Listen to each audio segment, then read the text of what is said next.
But first off is Marcus. Hello, Marcus. Hello again, Mr. Duncan Darks. Oh God, what am I doing talking to you again? What's I going don't know on? what's the matter with you. Why are you phoning up my radio station? What's happening? I don't know. I think I must be not bad. How you doing? Yeah, sir? I think we're well, thank you. It's kind of you to ask. Right, what are we going to talk about? Oh, I could talk about silence. I could talk about Extinction Rebellion. I could talk about a cup of tea. Well, whatever. Yes, What takes you fancy? Well, I want to say one thing first. I bet Extinction Rebellion a bit annoyed that they didn't think of COVID-19. But anyway, I tell you what, they must be so annoyed because you don't see them now. They've disappeared. Well, yeah, with good reason, because if they were to rock up and stick a pink boat in the middle of Oxford Street, I suspect the police might actually do something about it, because it would be a gathering of more than two people. But here's the thing, though. I mean, what is interesting is you can, if you were to argue the case that Extinction Rebellion have continued to argue ever since their existence, you know, the changes to our lifestyles we've all been made, or had to make, has actually reduced pollution, hasn't it, and congestion and all the other stuff. It's done everything. It's done everything that was us or on the tin. Everything. Yeah. Oh, God, silence. The birds love it. It's just amazing. Have you noticed it in Fulham then? Has it changed?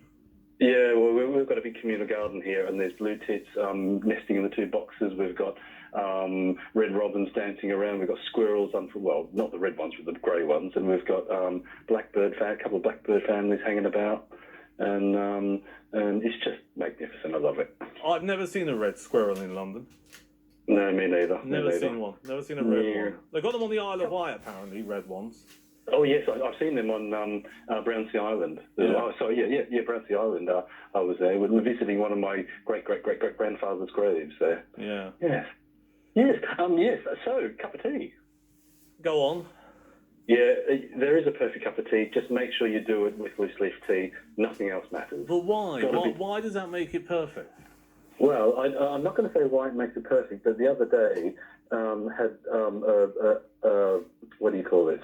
A socially distant cup of tea with an old friend just sitting outside in the garden. Yeah. And I always make it in a teapot. And he said to me, "That's a really good cup of tea." And I said, "The reason why it's a good cup of tea because it's not out of a tea bag." But here's the thing, right? And this is my theory, and it's only a theory, Marcus. You know, and I'm not an expert tea drinker. I don't drink it every day. Me neither. But this is the thing. I have had a first-class mug of tea, a mug of Builders, a greasy spoon, and I thought it was the best thing ever, right?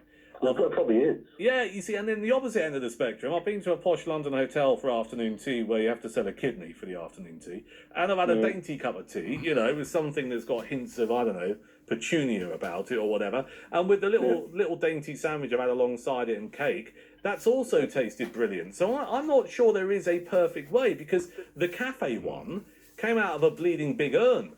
Didn't come out of it wasn't a loose leaf tea in a thingy, what do you call it, a teapot. Have you had your taste buds tested? Well, I'm a man of taste. What are you talking about? I know. I just thought you might man up and distinguish. That's all. But I mean, yeah. Anywhere you go, it's just an individual thing, and I think people who go off on it they need their head read. I think.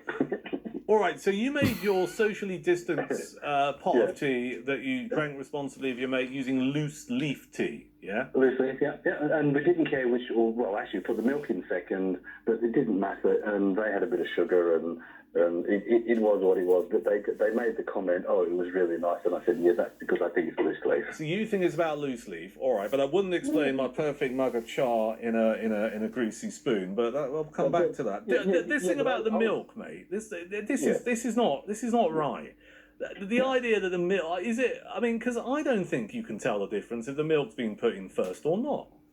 Well, my dad can. He's 93, and he can tell that he's been drinking tea all his life.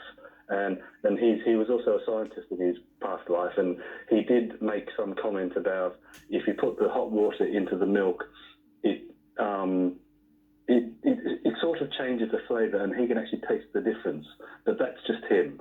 Right. But he doesn't try and preach that to anybody. It's just his personal view. And I wonder what it does then. That's the bit I don't... Because obviously, if he's got a palate because he's been drinking it for over 90 years or whatever, and then he also is a scientist, he might be able to pick up on something. But I wonder what he can pick up on that most of us can't.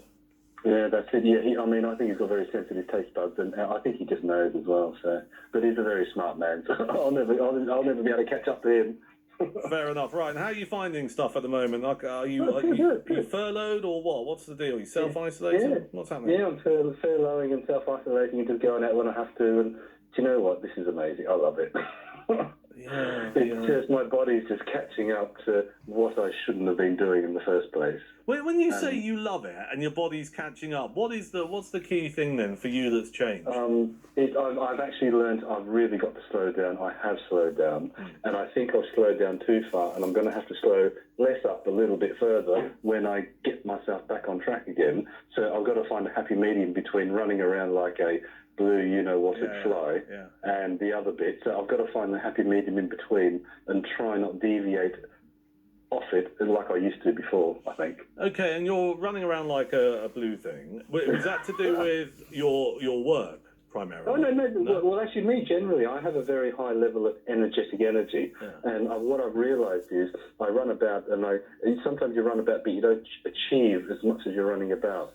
So I've learned actually every footstep I take now, I'm really thinking about, do I need to take that footstep?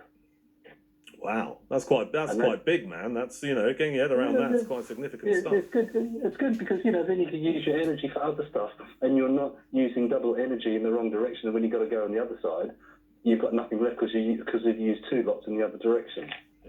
Yeah. And it's all good. No, I hear what you're saying, and it comes across. I can hear it in your voice. And work-wise, what would you normally be doing if you weren't furloughed? Oh, right. Well, actually, do you know what? I don't want to talk about that on air. Okay, that's fine.